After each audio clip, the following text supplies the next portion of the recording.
কিন্তু Hollywood pattern বা world ফিল্মের যে প্যাটার্ন, সেই ওয়ার্ল্ড ফিল্ম প্যাটার্ন বা হলিউড প্যাটার্নকে আমি কপি পেস্ট বলছি না, কিন্তু প্যাটার্নটাকে ফলো করছি বা জনরাটাকে ফলো করছি। সেই জনরাটাকে যদি বাঙালি ঘরানায় ফেলে একটা ছবি প্রেজেন্ট করা হয়, তাহলে সেক্ষেত্রে প্রীতম ডি গুপ্তের জুরি মেলা ভার। কারণ ওনার যে ছবি আমি দেখেছিলাম সাহেব বিবি গোলাম, সেই সাহেব বিবি গোলাম দেখতে গিয়ে বুঝেছিলাম অঞ্জন দত্তকে এরকম ভেন ডিজেল টাইপের লুকস হয়তো প্রীতম ডি গুপ্ত ছাড়া আর কেউ দিতে পারতো না। হ্যাঁ, খালি রোগা ভিন ডিজেল আর কি।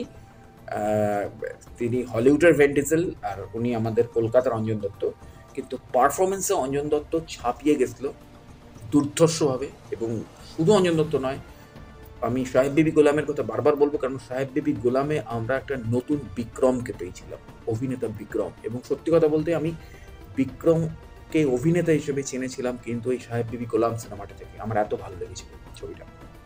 এবং তার পাশাপাশি ঋত্বিকদার অভিনয়, স্বস্তিকা মুখোপাধ্যায়ের অভিনয়, এবং তার সাথে তো অঞ্জনবাবু রয়েছে।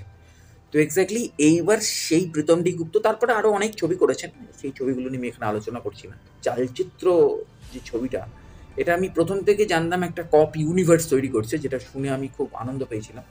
একটা কপ ইউনিভার্স গত বছর আমি শুনেছিলাম, কিন্তু সেটা পরবর্তীকালে বোধহয় শেলফড হয়ে যায়। কিন্তু তারপরে ফ্রেন্ডস কমিউনিকেশন বা ফেরদৌসাল হাসান আরেকটা কপ ইউনিভার্স তৈরি করছে। এবং যেটা শুনে আমি খুব এক্সাইটেড ছিলাম যে একটা নতুন কিছু তৈরি হচ্ছে বাংলা ইন্ডাস্ট্রিতে। কারণ আমি সর্বান্তকরণে চাই বাংলা ইন্ডাস্ট্রি এগো, এবং তার জন্য যদি প্রয়োজন পড়ে আমি মানুষের ভুল ধরবো। কারণ ভুল যারা ধরে তারা চায় একটা মানুষের উন্নতি হোক, এবং যারা প্রশংসক তারা কোনোদিনও কিন্তু এটা চায় না সেই মানুষটার উন্নতি হোক। তো এক্স্যাক্টলি আমরা ভুল ধরি, তার জন্য যদি আমাদেরকে গালি খেতে হয় গালি খাই, তাতে কোনো ফ্যাক্টর নয়। কারণ আমি চাই আমার ইন্ডাস্ট্রি এগোক, আমার বাংলা ইন্ডাস্ট্রিকে নিয়ে যাতে আমি একটা সময় গোটা ভারতবর্ষের বিভিন্ন ইন্ডাস্ট্রিতে দাঁড়িয়ে গর্ব করতে পারি। একটা সময় যেটা আমরা করতে পারতাম সত্যজিৎ রায় বা সেই সময়টায়। যাই হোক, চালচিত্রর ট্রেলার দেখলাম, অসাধারণ প্রেজেন্টেশন, এবং বোধহয় বহু বছর পর টোটাদা একসাথে আসছে, মানে বড় পর্দাতেও আসছে এবং ছোট পর্দাতেও আসছে, সেটা নিয়ে পরে আসছি আমি। তো চালচিত্রের সবচেয়ে বড় আবিষ্কার আমাদের ওপার বাংলার অপূর্ব। হ্যাঁ, এই মুহূর্তে আমাদের দুই বাংলার মধ্যে একটা টান টান উত্তেজনার সিচুয়েশন চলছে। সেই ক্ষেত্রে অপূর্বর উপস্থিতিটা এই মুহূর্তে কতটা প্রযোজ্য, কিন্তু যখন ছবিটা সাইন হয়েছে বা যখন ছবিটা ঠিক হয়েছে তখন তো আর এই পরিস্থিতি ছিল না।